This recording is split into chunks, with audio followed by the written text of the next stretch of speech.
नमस्ते madam, नमस्ते. तुमचं नाव काय? सुरेखा मचिंद्र राऊत. बरोबर. तुम्हाला काय आजार होता?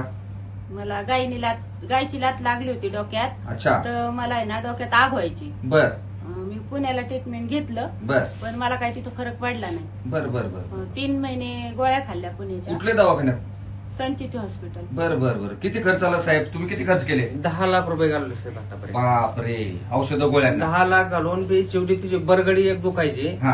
आणि बरगडी दुखली की तिची मान आणि मेंदूत आग व्हायची.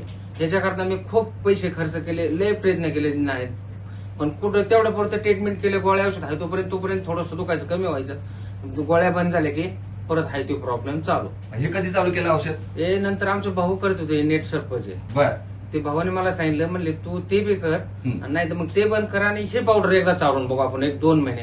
पण मी म्हणलं ठीक आहे करतो, काय प्रॉब्लेम नाही. मग हे पावडर चालल्याच्या पुढे सगळा प्रॉब्लेम थांबला. त्याचा किती खर्च आला? साधारण 4,500 रुपये खर्च झाले. 10 लाख कुठं, 4,000 कुठं? पण ते 10 लाख घालून माझा उपयोग नाही झाला. एवढं 4.5 मध्ये मला रिझल्ट भेटला. बर तुम्ही खरंच समाधानी आहात आता? हो हो. म्हणजे असं मला ऐकायला मिळालं की तुमच्या काही लक्षात पण राहत नव्हतं. हो, लक्षात बी राहत नव्हतं. बाहेर काम झालं पाण्याने घरात आणले तरी विसरून जायचे. बर बर पण आता सगळं काम ओके क्लिअर मध्ये करते. चांगलं लक्षात राहत. हो. हो. चला तुम्ही समाधानी आहात? हो. चला चला थँक्यू.